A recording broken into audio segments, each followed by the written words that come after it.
ప్రతి సన్నివేశంలోనూ కనీసం 2 బుల్లెట్లు పేలకుండా ఏ సీను ఎండ్ కాదు.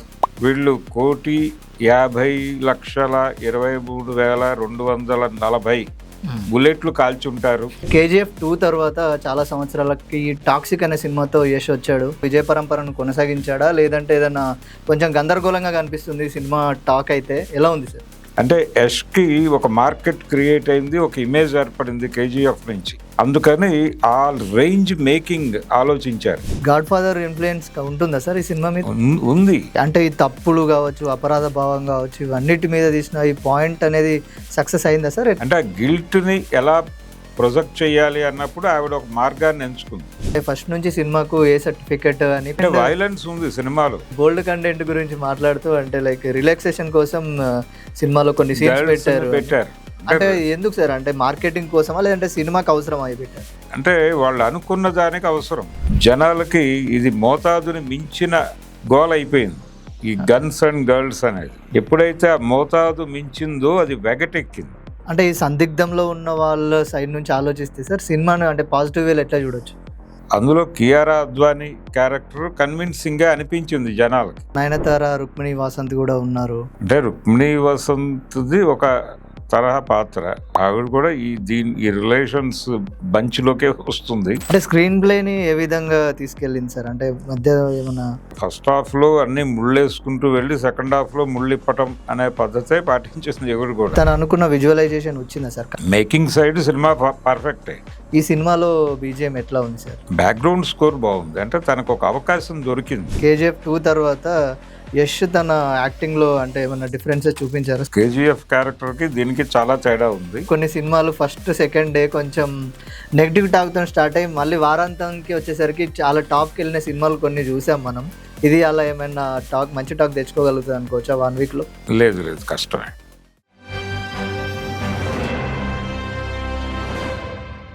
Hello, welcome to 3TV. ఈరోజు మనతో ఉన్నారు senior journalist and film critic Bharadwaja గారు. Hello sir. Hello sir. అయితే KGF 2 తర్వాత చాలా సంవత్సరాలకి టాక్సిక్ అనే సినిమాతో యశ్ వచ్చాడు. ఆయన ఆ పరంపరను, విజయ పరంపరను కొనసాగించాడా లేదంటే ఏదైనా కొంచెం గందరగోళంగా కనిపిస్తుంది సినిమా టాక్ అయితే, ఎలా ఉంది సార్? అంటే ఇమేజ్ అనేది ఒక చట్రంగా మారుతుంది. ఇది పాత రోజుల నుంచి ఉన్న గొడవే. అంటే ఒక నటుడికి ఇమేజ్ అనేది ఏర్పడిన తర్వాత ఆ ఇమేజ్ మేరకు ఏం చెయ్యాలి అనేది ఒక టాస్క్ గా మారుతుంది. ఓకే. ఎవరికి? డైరెక్టర్లకి, కథకులకి కూడా. ఈ సమస్య గతంలో ఉండేది. ఇప్పుడు ఇంకొక ప్రతిబంధకం వచ్చింది. ఏంటి సార్? అదేంటంటే మార్కెట్. అంటే ఈ హీరోకి ఆ ముందు సినిమా క్రియేట్ చేసినటువంటి మార్కెట్ ని సాటిస్ఫై చేయటం అనే ఒక ప్రోగ్రామ్ కూడా యాడ్ అయిపోతుంది. ఇమేజ్ సాటిస్ఫై చేయుట, దాంతోపాటు అతను క్రియేట్ చేసుకున్నటువంటి మార్కెట్ని సంతృప్తి పరచడం. ఈ 2 టాస్కుల్ని ఎలా ఫుల్ఫిల్ చేయాలి అనే ప్రోగ్రాంలో కథని గాలికి వదిలిపెడుతున్నారు, ఒక రకంగా కథని మార్కెట్కి వదిలిపెడుతున్నారు. ఇది జరుగుతున్నటువంటి గందరగోళం సినిమా పరిశ్రమకి సంబంధించి. అంటే యష్కి ఒక మార్కెట్ క్రియేట్ అయింది, ఒక ఇమేజ్ ఏర్పడింది KGF నుంచి. సో ఆ ఇమేజ్ ని బ్యాలెన్స్ చేయాలి, ఆ మార్కెట్ ని నిలబెట్టుకోవాలి. ఈ 2 బాధ్యతలు. రెండోది, ఈ సినిమాకి వీళ్ళు వరల్డ్ మార్కెట్ ని టార్గెట్ చేశారు. ఇంగ్లీష్ లో కూడా తీశారు సినిమాని. అందుకని ఆ రేంజ్ మేకింగ్ ఆలోచించారు. ఆ రేంజ్ మేకింగ్ అనుకున్నప్పుడు ఈయనకి వచ్చిన ఇమేజ్, KGF నుంచి వచ్చినటువంటి ఇమేజ్ ఒక యాక్షన్ ఇమేజ్ వచ్చింది. సో ఆ యాక్షన్ ఇమేజ్ ని సస్టైన్ చేసేటువంటి సబ్జెక్ట్ ఏమిటి అనుకున్నప్పుడు ఒక మాఫియా బ్యాక్ డ్రాప్ లో కథ అనుకున్నారు. ఈ మాఫియా బ్యాక్ డ్రాప్ లో కథల అన్నిటికీ కూడా మూలం గాడ్ ఫాదరే. సో గాడ్ ఫాదరే మనకి నాయకుడైంది, లేకపోతే ఇంకొకటి అయింది. అయితే ఈ కథలన్నిటికీ కూడా నాయకుడు ఎక్కడి నుంచి వస్తాడు, హీరో ఎక్కడ పుడతాడు అంటే ఒక డౌన్ ట్రాడెన్ దీనిలో పుడతాడు. అనాథగా మొదలవుతాడు. వాడు అనాథగా మొదలై కాంకర్ చేయుట అనేది అక్కడ ఫార్ములా. ఓకే. అయితే ఈ ఫార్ములాలోకి ఇతన్ని ఒక్కడిగా చూపిస్తారు. జనరల్ గా జరిగేది ఏంటంటే ఒక్కడే ఉంటాడు. ఆ ఒక్కడు ఎలా ఎదుగుతాడు అనేది ఇప్పటివరకు మనం చూసిన మాఫియా కథల నేరేషన్. ఓకే. అమరదీపం అని ఒక సినిమా తీశాడు రాఘవేంద్రరావు గారు. అది తమిళ్లో దీపం అని వచ్చింది, దాని అనువాదం. అందులో కూడా తల్లిదండ్రుల్ని కోల్పోయి ఒక ఏం చేయాలో అర్థం కాని ఒక అనాథని స్మగ్లర్ సత్యనారాయణ గారు చేరదీసి స్మగ్లర్ని చేస్తాడు. ఓకే. అందులో ఈ స్మగ్లర్ క్యారెక్టర్కి అంటే సత్యనారాయణ గారి డాటర్ యాడ్ అవుతుంది. అంటే ఆ అమ్మాయిని ప్రొటెక్ట్ చేయాల్సిన బాధ్యత ఇతని మీద పడుతుంది, ఈ కుర్రాడి మీద. ఆ అమ్మాయిని ఎలా నిలబెట్టాడు అనేది అదొక బర్డెన్. ఓకే. మళ్ళీ అక్కడ ఫ్యామిలీ రిలేషన్స్, ఆ బాధ్యతలు, ఆ గొడవ, మధ్యలో మాఫియా అలా నడుస్తుంది. అది ఈ రిలేషన్స్, ఈ గిల్ట్ రెండు కలిసి తన జీవితాన్ని గందరగోళం చేస్తాయి. ఓకే. దాదాపు అలాంటి లైనే వీళ్ళు తీసుకుని ఈ డాన్ అవ్వబోయేటువంటి కుర్రాడు, ఒక అనాథ కుర్రాడిని లొకేట్ చేసి అతనికి ఒక అక్క పాత్రని క్రియేట్ చేశారు. క్రియేట్ చేయడం ద్వారా ఒక కొత్తదనాన్ని ప్రవేశపెట్టాం మనం ఈ ఫార్ములాలోకి అనుకుంది ఆవిడ. ఎవరు? గీతూ మోహన్ దాస్ గారు, ఈ సినిమా డైరెక్టర్. ఆ రెండు క్యారెక్టర్లు కాంకర్ చేయాలి ఈ ప్రపంచాన్ని అనుకున్నప్పుడు వాళ్ళు చేసేటువంటి యుద్ధంలో వాళ్ళు కొన్ని రిలేషన్స్ని కూడా పొందుతారు. ఈ పొందిన రిలేషన్స్లో వదులుకోవాల్సిన రిలేషన్స్ కొన్ని ఉంటాయి, సీరియస్గా పట్టించుకోవాల్సిన రిలేషన్స్ కొన్ని ఉంటాయి. అయితే ఈ రిలేషన్స్ అన్నిటినీ ఒకే పద్ధతిలో ట్రీట్ చేస్తారు వాళ్ళు. ఆ ట్రీట్ చేయటం అనేది ఒక రకంగా ఇబ్బందికరం. ఎందుకంటే ఇక్కడ నుంచి ఎదిగిన వాళ్ళకి జీవితం తెలుసు, జీవితపు విలువ తెలుసు. అసలు భారత సమాజంలో అలాంటి ఎదుగుదలే సాధ్యం కాదు. ఎందుకంటే కింది స్థాయి నుంచి ఎదగటం అనే దానికి రెండు మార్గాలు ఉంటాయి జనరల్గా. వాళ్ళు అనుసరించే మార్గాల్లో ఒకటేమో ఎవరో ఒక పెద్దోడి ప్రాపకం సంపాదించటం.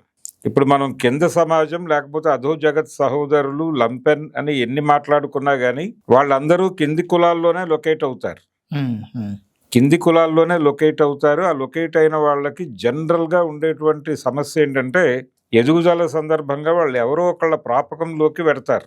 లేదు అంటే సమూహంగా ఎదిగించడం కోసం ప్రయత్నం చేస్తారు. ఓకే. ఆ ప్రయత్నంలో నాయకుడైన వాడు విప్లవకారుడు అవుతాడు. ఓకే. అటువైపు నుంచి ప్రాపకం కోసం ప్రయత్నం చేసేవాడు కొంతమేరకు డాన్ అవుతాడు. కానీ వాడు ఒక సామ్రాజ్యాన్ని శాసించే స్థాయికి వాడిని వెళ్ళనివ్వరు. ఎందుకు వెళ్ళనివ్వరు అంటే వెళ్ళటం వలన చాలా ప్రమాదాలు జరుగుతాయనే విషయం వాళ్ళకి తెలుసు. ఎవడైతే ప్రాపకం ఇస్తాడో వాడికి తెలుసు. అందుకని కంట్రోల్ చేసే ప్రయత్నం చేస్తారు అనివార్యంగా. అంటే ఇప్పుడు మాలపల్లిలు, మాదిగూడాలు, లేకపోతే రెల్లి గూడాలు ఇవి ఉంటాయి మనకి కింది కులాల నుంచి. అక్కడ ఆ ఓట్ బ్యాంక్ ని కంట్రోల్ చేయటానికి ఒక ఎలిమెంట్ ని ప్రోత్సహిస్తారు వీళ్ళు అగ్రకులాల నాయకులు. వాళ్ళతో ఆ కమ్యూనిటీని ఏదో ఒక పార్టీకి ఓట్ బ్యాంక్ గా మార్చే ప్రయత్నం చేస్తారు. అక్కడ రెండు పార్టీల ఎలిమెంట్స్ ఉంటాయి, వాళ్ళకి ఘర్షణలు ఉంటాయి. ఎవరో ఒకరు వాళ్ళని కాంకర్ చేసి అక్కడ తీసుకెళ్ళి వాళ్ళకి ఓటే ఇస్తూ ఉంటారు. ఈ ప్రయత్నం చేస్తారు తప్ప వాళ్ళు మహా అయితే సర్పంచ్ అవుతారు మాక్సిమం, ఏదైనా రిజర్వేషన్ కలిసి వస్తే, లేదు మండల స్థాయికి వెడతారు. అంతే తప్ప ఎమ్మెల్యేలు, ఎంపీలు, మంత్రులు అయ్యే పరిస్థితి చాలా తక్కువ. ఇక అది అనివార్యమైపోయి తప్పనిసరి పరిస్థితుల్లో ఏదో మిరకిల్ జరిగితే తప్ప కుదిరే వ్యవహారం కాదు. అందుకని మీరు టోటల్ భారతదేశంలో ప్రజాప్రతినిధుల్లో దళితుల వాటా ఎంత అని చూస్తే ఏమీ ఉండదు, అక్కడ చాలా తక్కువ పర్సంటేజే కనిపిస్తుంది. అందుకని నాయకత్వంలోకి రావటము, కాంకర్ చేయటము ఇది సరదాగా ఆలోచించడానికి బాగానే ఉంటుంది. కానీ ఒక స్లమ్ నుంచి ఒకడు కాంకర్ చేసే లెవెల్కి వెళ్ళటం అనేది అంత ఈజీ ప్రాసెస్ కాదు. అయినప్పటికీ మనకి గాడ్ ఫాదర్ తరహా కథల్లో అంటే మాఫియాతో రిలేట్ అయితే అలాంటివి కొన్ని అవకాశాలు దొరుకుతాయి. అందుకని ఆ కథల్ని ఎంచుకుంటారు. కథని అలా డిజైన్ చేసుకోవటానికి డ్రైవింగ్ ఫోర్స్ అది భారతీయ సమాజం తాలూకా గొడవ. అందుకని ఆ తరహా నెరేటివ్ని ఎంచుకుంది ఆవిడ. ఎంచుకుని ఈ లెవెల్ వైలెన్స్ ఉండాలి అనుకుంది. అంటే గాడ్ ఫాదర్ ఇన్ఫ్లుయెన్స్ ఉంటుందా సార్ ఈ సినిమా మీద? ఉంటుంది, ఉంది. అయితే ఈ మాఫియా నేపథ్యాన్ని ఎంచుకోవటానికి కథని ఎక్కడ లొకేట్ చేయాలి అనుకున్నప్పుడు గోవాని ఎంచుకుంది ఆవిడ. అంటే గోవాలో కొంత గ్యాంగ్ వార్ కల్చర్ ఉండేది ప్రారంభంలో, ఇప్పటికీ ఉంది. ఎందుకు జరిగింది అంటే దానికి ఒక హిస్టారికల్ బ్యాక్డ్రాప్ ఏంటంటే అది పోర్చుగీస్ వారి కంట్రోల్లో ఉంది చాలా కాలం. భారతదేశానికి స్వతంత్రం వచ్చింది కానీ గోవాకి రాలేదు. 47కి అది బయట దేశమే. ఇప్పుడు మనకి చాలా ప్రాంతాలకి గోవా, డయ్యూ, డామన్ అంటారు కదా, ఇలా చాలా తర్వాత వచ్చిన వాటిని కేంద్రపాలిత ప్రాంతాలుగా మార్చాం. కాబట్టి ఫ్రెంచ్ కంట్రోల్లో కొన్ని ఉండేవి, కొన్ని కాలనీస్. ఇప్పటికీ మీకు మచిలీపట్నానికి వెళ్తే ఫ్రెంచ్ పేట అని ఒకటి ఉంటుంది. అవును. ఇంగ్లీష్ పాలెం అని ఒకటి ఉంటుంది. అంటే అది బ్రిటిష్ కంట్రోల్లో ఉండేది, ఇదేమో ఫ్రెంచ్ వాళ్ళ కంట్రోల్లో ఉండేది. ఓకే. అంటే ఇండిపెండెన్స్ తర్వాత కూడానా సార్ అది? దాదాపు ఆ టైంలో నెమ్మదిగా మెర్జ్ అయిపోతూ వచ్చినాయి. ఓకే. ఓకే. ఇలా అది పోర్చుగీస్ వారి కంట్రోల్లో ఉండేది గోవా. ఆ టైంలో అక్కడ గ్యాంగ్ వార్స్ నడిచేవి. అంటే ఇండియా ఎప్పుడైతే అది స్వతంత్రం వచ్చేసిందో ఇండియాకి ఒక స్మగ్లింగ్ హబ్గా మారింది అది. ఆ టైంలో అక్కడ గ్యాంగ్ వార్స్ నడిచినాయి. ఆ బ్యాక్ డ్రాప్ను తీసుకుంది ఆవిడ. తీసుకుని అక్కడ ఒక బీభత్సమైన గ్యాంగ్ వార్ కల్చర్ని తను ప్రమోట్ చేసి ఆ గ్యాంగ్స్ మధ్య యుద్ధాలు, ఆ బ్యాక్ డ్రాప్లో ఎక్కడ ప్రభుత్వం రాజీ పడిపోతూ ఉంటుంది వీళ్ళతో, ప్రభుత్వంలో కూడా వీళ్ళ ఇన్ఫ్లుయెన్స్ ఉంటుంది. ఓకే. అలా నడిచేటువంటి కథలోకి ఈ కింది స్థాయిలో అంటే అనాథగా మొదలైనటువంటి హీరో అలాగే అతని అక్క వాళ్ళిద్దరూ ప్రవేశిస్తారు. ప్రవేశించిన తర్వాత ఆ నేర సామ్రాజ్యాన్ని కంట్రోల్లోకి తీసుకోవాలనుకుంటారు. ఓకే. అనుకుని ఆ ప్రయాణంలో వాళ్ళకి చాలామంది వాళ్ళ బంధాల్లోకి వస్తారు. వచ్చినప్పుడు ఆ బంధాల్లో కొన్నిటిని వదిలించుకునే బంధాలు ఉంటాయి, కొన్ని మెయింటైన్ చేయాల్సిన బంధాలు ఉంటాయి. రెస్పెక్ట్ చేయాల్సిన రిలేషన్స్ని ప్రాపర్గా రెస్పెక్ట్ చేయకపోవడం వలన వాళ్ళు దెబ్బతిని ఆ పెయిన్ వీళ్ళ మీద పడుతుంది, ఆ గిల్ట్. ఓకే. ఆ గిల్ట్ ఎలా సఫర్ చేస్తుంది అనే ఒక మంచి పాయింట్నే తీసుకుంది ఆవిడ. ఓకే. అంటే ఈ తప్పులు కావచ్చు, అపరాధ భావం కావచ్చు, ఇవన్నిటి మీద తీసిన ఈ పాయింట్ అనేది సక్సెస్ అయిందా సార్? ఎట్లా చేశారు? అంటే ఆ గిల్ట్ని ఎలా ప్రొజెక్ట్ చేయాలి అన్నప్పుడు ఆవిడ ఒక మార్గాన్ని ఎంచుకుంది. అది అంటే వాళ్ళు రాసుకున్నప్పుడు బాగానే ఉంది, అది ఆన్ స్క్రీన్ ఎగ్జిక్యూట్ చేయాల్సి వచ్చేసరికి గందరగోళం అయింది. అంటే దానికి రీజన్ ఏమైంది అంటే సిస్టర్కి బ్రదర్కి ఉండేటువంటి రిలేషను, ఆ బ్రదర్కి ఉండేటువంటి రిలేషన్స్, అంటే ఈవిడికి మధ్యలో ఈ మాఫియా కథలోకి గన్స్ అండ్ గర్ల్స్ అనే కల్చర్ వచ్చేసింది. వచ్చేసి వైలెన్స్, రిలాక్సేషను, ఆ రిలాక్సేషన్ కోసం ఒక మహిళ ఇలా పేకల్లుకుంటూ వెళ్ళినప్పుడు ఈ రిలేషన్స్ బంధాలుగా మారి ఇబ్బందులకి గురి చేస్తాయి అన్న ఏరియాలోకి వచ్చి కొన్ని సందర్భాల్లో రెండు మాఫియా గ్రూపులు దగ్గర కావటానికి ఒక పెళ్లి సంబంధం ద్వారా దగ్గర అవటం, వ్యాపార సామ్రాజ్యాలు దగ్గర కావటానికి ఒక వివాహం ద్వారా దగ్గర అవటం, ఇవి చూస్తూనే ఉంటాం మనం రెగ్యులర్గా. అలాంటి ఒక వివాహ బంధంలోకి ఎంటర్ అయిన తర్వాత ఇతను ఎవడో తెలిసి ఇతనికి వేరే రిలేషన్స్ ఉంటాయి అని తెలిసి మళ్ళీ సెంటిమెంటల్గా ఆలోచించటం, ఇలాంటివి చాలా సందర్భాల్లో జరగవు, కానీ ఈ కథలో జరుగుతుంది. అందుకని కొన్ని పరిమితులు కూడా విధించేసుకున్నారు వీళ్ళు. అదేదో ఆవిడ కంటెంట్ చాలా బోల్డ్గా తీసింది అని, చాలా ఎక్కువ మాట్లాడింది, కానీ ప్రపంచం ఆవిడంత బోల్డ్గా ఏమీ వెళ్ళలేదు. ఓకే. అంటే ఎందుకు సార్? అంటే ఫస్ట్ నుంచి సినిమాకు ఏ సర్టిఫికెట్ అని పెద్ద హైప్ క్రియేట్ చేశారు ఫస్ట్ నుండి. అంటే వైలెన్స్ ఉంది సినిమాలో. సినిమా మొత్తం ప్రతి సన్నివేశంలోనూ కనీసం 2 బుల్లెట్లు పేలకుండా ఏ సీను ఎండ్ కాదు. ఓకే. అంటే ఆ వైలెంట్ టింట్ వేసుకుంటూ వెళ్ళారు. ఆ వైలెంట్ టింట్ ప్రకారం నా అంచనా సినిమాలో దాదాపుగా వీళ్ళు 1,50,23,240 బుల్లెట్లు కాల్చుంటారు. ఓకే. ఇది ఒకవేళ తప్పని ఎవరన్నా లెక్కపెట్టి చెప్తే నేను యాక్సెప్ట్ చేస్తాను. అంటే సార్ ఇందాక ఈ బోల్డ్ కంటెంట్ గురించి మాట్లాడుతూ అంటే లైక్ రిలాక్సేషన్ కోసం సినిమాలో కొన్ని సీన్స్ పెట్టారు. అంటే ఎందుకు సార్? అంటే మార్కెటింగ్ కోసమా లేదంటే సినిమాకి అవసరం అయి పెట్టారు? అంటే వాళ్ళు అనుకున్న దానికి అవసరం. అంటే డాన్ క్యారెక్టర్ లో ఒక గిల్ట్ అయితే ఎలా ఉంటుంది అనుకున్నప్పుడు ఈ రిలేషన్ దానికి గర్ల్స్ నే వాడాల్సిన అవసరం లేదు. ఇప్పుడు సలీం జావేదుల సినిమాల్లో మీకు హీరోకి ప్యారలల్ క్యారెక్టర్ ఒకటి ఎస్టాబ్లిష్ చేస్తారు వాళ్ళు. ఇప్పుడు జంజీర్ సినిమాలో అమితాబ్ క్యారెక్టర్ కి ప్యారలల్ గా ప్రాణ్ క్యారెక్టర్ ఉంటుంది షేర్ ఖాన్ అనే పేరుతో. అలాగే డాన్ సినిమాలో అమితాబ్ క్యారెక్టర్ కి ప్యారలల్ గా ప్రాణ్ క్యారెక్టర్ ఉంటుంది. అలా ఒక ప్యారలల్ క్యారెక్టర్ ఒకటి డిజైన్ చేసేవాళ్ళు. ఇప్పుడు మీరు ఈవెన్ కేజీఎఫ్ లో కూడా కొన్ని పవర్ఫుల్ క్యారెక్టర్స్ ఉంటాయి. ఆ క్యారెక్టర్స్ మధ్య ఒక కాన్వర్జేషనల్ డ్రామా ఉంటుంది. త్రూఅవుట్ సినిమా అంతా బుల్లెట్ సౌండ్ తో నింపరు. వైలెన్స్ ఉంది, కానీ వైలెన్స్ తో పాటు దాన్ని సస్టైన్ చేయడానికి ఒక కాన్వర్జేషనల్ డ్రామా కూడా నడుస్తుంది. ఈ సినిమాలో అది మిస్ అయింది. అది మిస్ అయ్యి చాలా క్యారెక్టర్లు ఉన్నాయి కథలో, కానీ ప్రతి క్యారెక్టర్ కూడా ఆ క్యారెక్టర్కి జనరల్గా ఈ మధ్య కాలంలో మన వాళ్ళు చేస్తుంది ఏంటంటే కొంత డీటెయిల్స్ వర్కౌట్ చేస్తున్నారు. ఓకే. ఆ డీటెయిల్స్ వర్కౌట్ చేస్తే కొంత డెప్త్ వస్తుంది కొన్ని క్యారెక్టర్. ఆ డెప్త్ రాలేదు ఇందులో. అంటే ప్రతి క్యారెక్టర్ వీళ్ళు ఎలివేషను, ఈ ఫైరింగు, ఈ వీటిలో వెళ్ళిపోవడం వలన ఎండ్ కంక్లూజన్ మాత్రమే చూపిస్తుంది మనకి డైరెక్టర్ గారు. Yes sir. ఆ కంక్లూజన్లోనే వైలెంట్ రియాక్షన్స్ ఉంటాయి. డిస్కషన్ ప్రారంభం మామూలుగానే జరుగుతుంది, అది హీటెడ్ కాన్వర్జేషన్గా మారి ఒకళ్ళ మీద ఒకళ్ళు దాడి చేసుకునే లెవెల్కి వెళ్తుంది. ఓకే.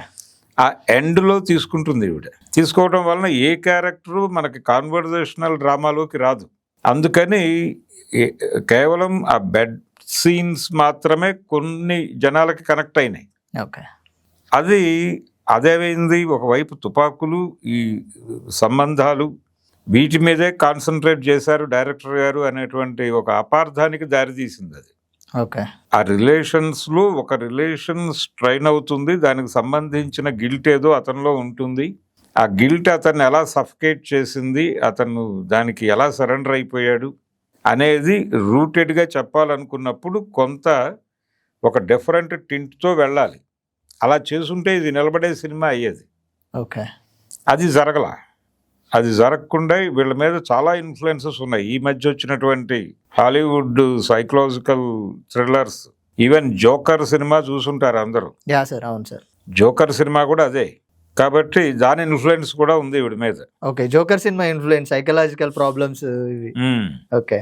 అవన్నీ మిక్స్ చేసేసి ఈ వైలెంట్ టింట్ వేసేసి సినిమాని డిజైన్ చేశారు. దాంతో జనాలకి ఇది మోతాదుని మించిన గోల్ అయిపోయింది ఈ గన్స్ అండ్ గర్ల్స్ అనేది. ఎప్పుడైతే ఆ మోతాదు మించిందో అది వెగటెక్కింది. ఆ వెగటు ఫీలింగే ఇప్పుడు బయటకు వస్తున్నటువంటి ప్రేక్షకులు 50-50గా మాట్లాడుతున్నారు. సినిమా బాగుంది, బాలేదు అనే ఒక సందిగ్ధంలో ఉన్న బ్యాచ్ ఒకటి ఉంది. కానీ సినిమా బాలేదని చెప్పేస్తే బెటరు అనుకుంటున్న వాళ్ళు ఉన్నారు. ఓకే. డివైడ్ టాక్ మొదలైంది. అంటే ఈ సందిగ్ధంలో ఉన్న వాళ్ళ సైడ్ నుంచి ఆలోచిస్తే సార్ సినిమాను అంటే పాజిటివ్ వేలు ఎట్లా చూడొచ్చు? అందులో కియారా అద్వానీ క్యారెక్టర్ కన్విన్సింగ్గా అనిపించింది జనాలకి. ఓకే. కాకపోతే దాన్ని డిజైన్ చేసిన పద్ధతిలో కొంత గందరగోళం ఉంది. అంటే ఆ క్యారెక్టరు అలా ఎండ్ కాకూడదు, దాన్ని ఇంకొంచెం పద్ధతిగా చెయ్యొచ్చు, ఆ క్యారెక్టర్ని నిలబెట్టచ్చు. అంటే డ్రామాటిక్ ఎండింగ్స్ ఉన్నాయి కొన్ని, ఆర్గానిక్గా లేవు. అంటే ఆ క్యారెక్టర్కి ఉన్న స్ట్రెంగ్త్, వాళ్ళు ప్రొజెక్ట్ చేసినటువంటి స్ట్రెంగ్త్, అది ఎందుకు లాస్ అవుతోంది ఆ క్యారెక్టర్ అనేది ఒక జస్టిఫికేషన్ ఉండాలి. అది లేకుండా మీరు అనుకున్న పద్ధతిలోకి ఆ క్యారెక్టర్ని డ్రైవ్ చేసేస్తే అలాగా మీరు నెక్స్ట్ సీన్ ఇలా ఉండాలి అనుకుని ఆ క్యారెక్టర్ని డౌన్ చేయకూడదు కదా. అవును సార్, అది జరిగింది. అట్లాగే సార్ నయనతార, రుక్మిణి వాసంత్ కూడా ఉన్నారు. వీళ్ళు ఎట్లా యూజ్ చేసుకున్నారు సార్ డైరెక్టర్? అంటే రుక్మిణి వసంత్ది ఒక తరహా పాత్ర, ఆవిడ కూడా ఈ రిలేషన్స్ బంచ్లోకే వస్తుంది. ఓకే. ఓకే. తన క్యారెక్టర్ కొంత డెప్త్ ఉన్న క్యారెక్టరే. ఒక రకంగా ఆ రెండు క్యారెక్టర్లు కొంచెం ఎక్కువ ఇంట్రెస్ట్ పే చేశారు. ఏది కియారా అద్వానీదిను రుక్మిణి వసంత్ది. ఆ సందర్భంలోనే ఇక్కడ నేను నయనతార గారి గురించి చెప్పాలి. ఆవిడ ప్రీ రిలీజ్ ఈవెంట్లో చాలా ఎమోషనల్గా మాట్లాడారు. ఆవిడకి ఈ సినిమాలో ఒక కొత్త తరహా పాత్ర దొరికింది. ఓకే.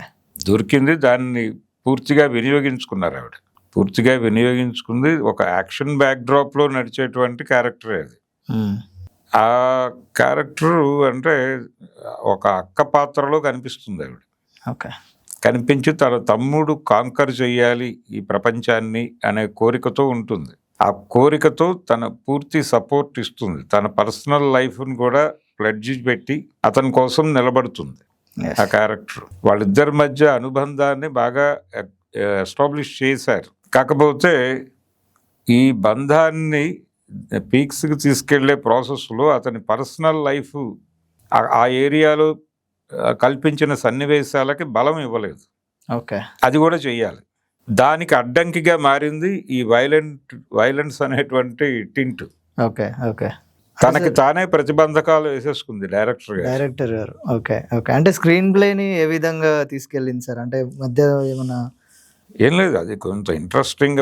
ఫస్ట్ హాఫ్ లో అన్ని ముళ్ళేసుకుంటూ వెళ్ళి సెకండ్ హాఫ్ లో ముళ్ళు ఇప్పటం అనే పద్ధతే పాటించేసింది ఎవరు కూడా. అంటే పాత పద్ధతి. రొటీన్ పద్ధతే. సార్ కథ అర్థమవుతూనే ఉంటుంది వాట్ ఈజ్ వాట్ అని. అంటే ఇందులో యష్ 2 పాత్రల్లో కనిపిస్తాడు. ఆ 2 పాత్రలు ఏమిటి అనేది ఆల్రెడీ ప్రపంచానికి తెలుసు. ఓకే. మనకి డ్యూయల్ రోల్ అనగానే అన్నదమ్ములు అవ్వాలి, లేదంటే గనక తండ్రి కొడుకులు అవ్వాలి. అలా ఒక తండ్రి కొడుకు కథ కూడా ఉంది దీనిలో. ఓకే. అయితే కొడుకు కథతో మొదలై తండ్రి కథలోకి వెళ్ళి మళ్ళీ కొడుకు కథతో కంక్లూడ్ అవటం అనేది ఒక రొటీన్ ఫార్ములా ఉంది. ఆ మార్జిన్ అవన్నీ రాసుకుంది ఆవిడ. ఆ టెంప్లెట్లు అంతా పర్ఫెక్ట్ గా పెట్టుకున్నారు. ఆ టెంప్లెట్ లోకి ఈ కంటెంట్, ఈ ఇంటర్నేషనల్ మనం గ్లోబల్ మార్కెట్ ని రీచ్ అవ్వాలి అనేటువంటి దీంతో మేకింగ్ సైడ్ విపరీతంగా కాన్సన్ట్రేషన్ పెట్టారు. ఓకే. అంటే ప్రతి సీను అలా ఉండాలి, ఎలివేషన్స్ ఎక్కువ. ప్రతి సీన్ ని ఎలివేషన్స్ మోడ్ లో నడిపించటం వలన కాన్వర్జేషనల్ డ్రామా మిస్ అయింది సినిమా. ఓకే. అంటే తను అనుకున్న విజువలైజేషన్ వచ్చిందా సార్? కనబడింది. మేకింగ్ సైడ్ సినిమా పర్ఫెక్టే, కానీ అది మాత్రమే సినిమాని నిలబెట్టలేదు. దానికి సంబంధించిన ఒక ఆత్మ జనాలకి కనెక్ట్ అవ్వాలి. ఆ ఆత్మ కూడా వాళ్ళు ఒరిజినల్ గా ఆన్ పేపర్ అనుకున్నారు, అది ఎగ్జిక్యూషన్ లో ప్రాబ్లం అయింది. అందుకని ఇది అటు ఇటు కాని సినిమాగా మారింది. Okay sir. అట్లాగే KGF 1, KGF 2తో BGM కి ప్రత్యేకంగా పేరు తెచ్చుకున్నది రవి బసూర్.